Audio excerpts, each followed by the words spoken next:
My next guest is the chair of the Senate Education Committee. Senator John Flanagan joins me from the Capitol. Senator, it is good to see you. How's everything? Things are going well. Thank you very much. Good. Let's just start briefly with this new education commission that the governor announced today. You haven't met yet, brand new.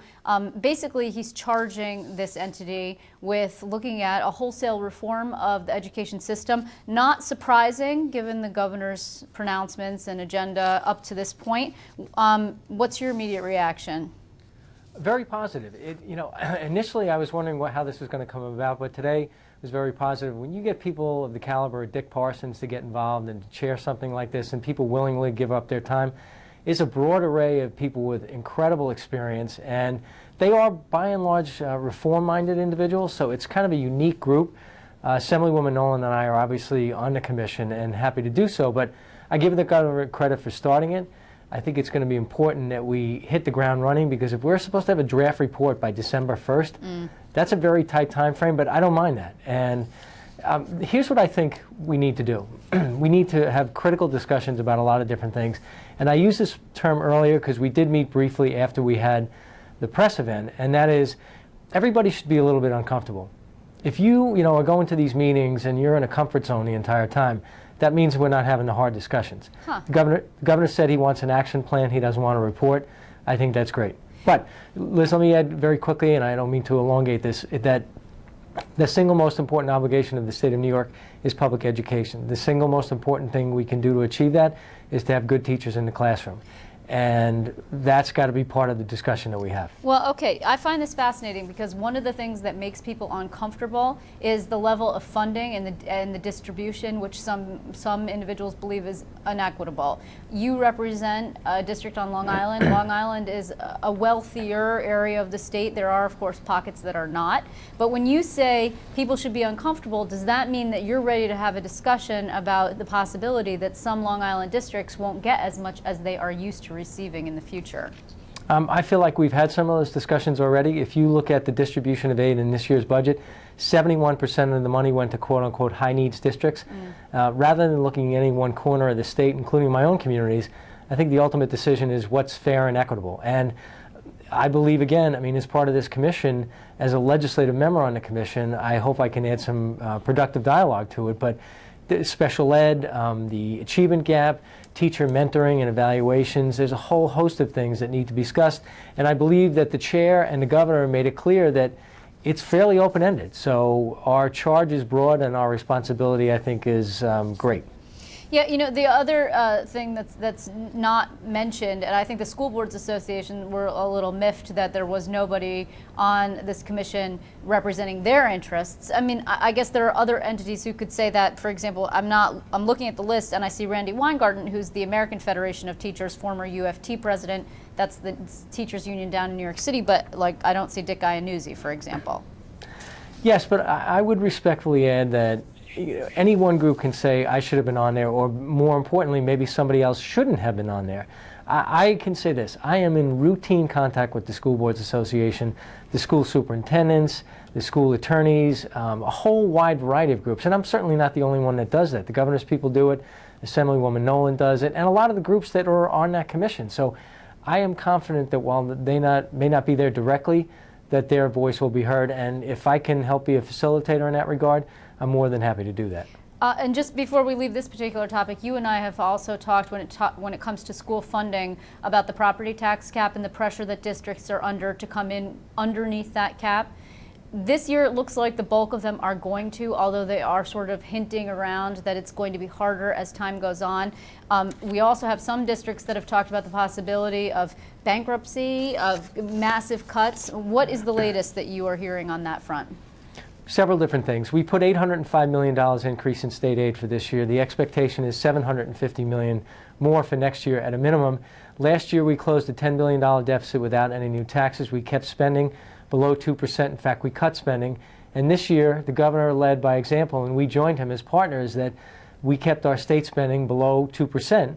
And it's a lot more valuable when you can go out to local governments and school districts and say, in the past, we didn't do what we asked you to do, but now we're doing it. So school districts have been responsive. As you said, the overwhelming majority of districts throughout the state are being very sensitive to the local taxpayer. This actually seems like it's not a logical segue, but it is because it does impact kids. Today, the Senate passed a ban on the sale and possession of synthetic marijuana. This is something you've really been leading the charge on, and it actually goes further than what the governor did via executive order, which was merely the sale, right? So why did you feel compelled to take this action? Liz, I've been looking at this issue for about 5 or 6 years, and we had different variations in terms of the legislation, but the media has really gotten more attention on this issue, and unfortunately there's tragedies all throughout the country, not just isolated to the state of New York. About 40 states are now looking to ban this or have banned it. The federal government has stepped in through the FDA. The military's looked at this. A number of foreign countries have banned this already. It is not a small, minute thing. It's something that is toxic in so many ways, and you can say it's bad enough to smoke marijuana, but the synthetic marijuana, the hallucinations, the aberrant behavior, it's far more excessive, and people have actually died. We had Kate Hogan in today, the Warren County District Attorney, right, who talked about a student who had an otherwise impeccable record, took some of this stuff and stabbed his mother to the point where she's not going to have any further use of her right hand. And this kid was an exemplar in his school district. So we're not making this stuff up. The statistics bear it out.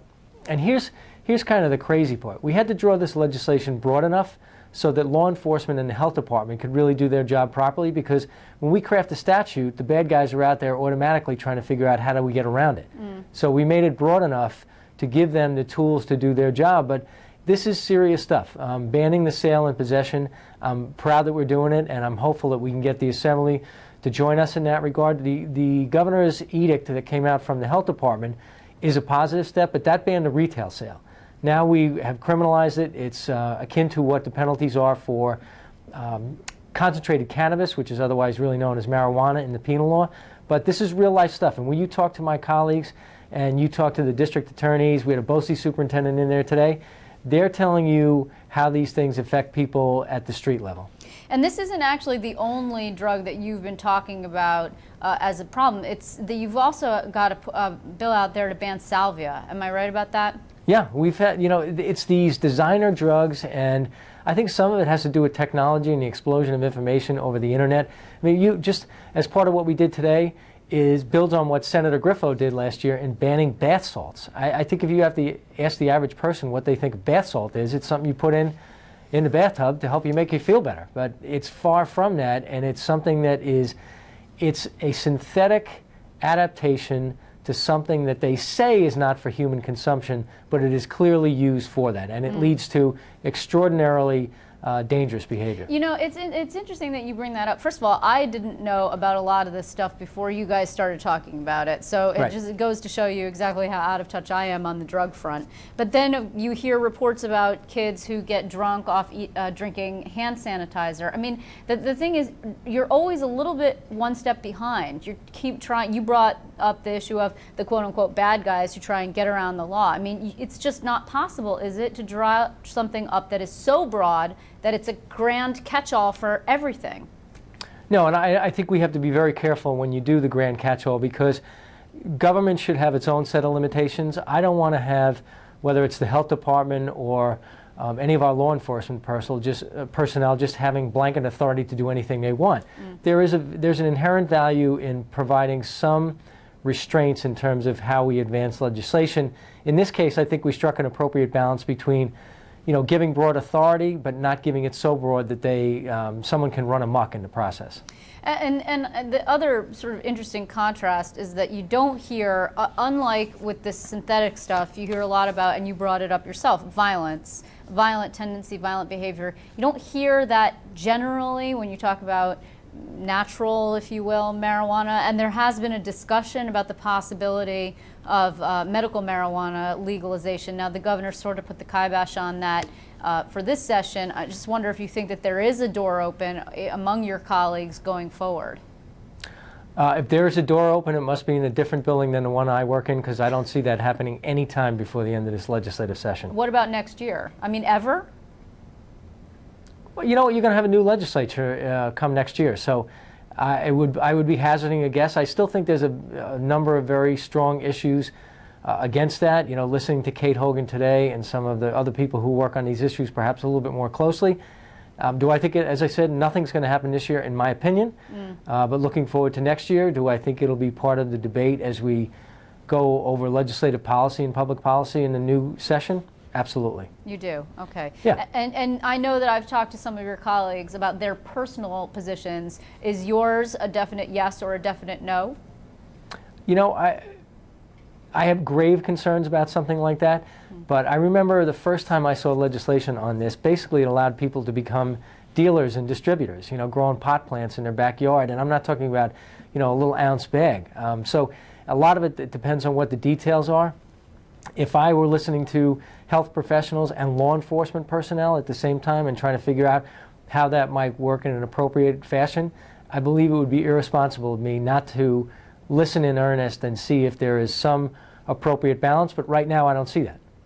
Well, obviously, as you say, I agree with you. The governor has made it pretty clear, not this session, maybe next year, who knows, another newly elected Senate, and of course we'll be following that race too. We'll talk about some politics with you next time you're on. I want to thank you, Senator Flanagan, for being with us. Thanks for having me.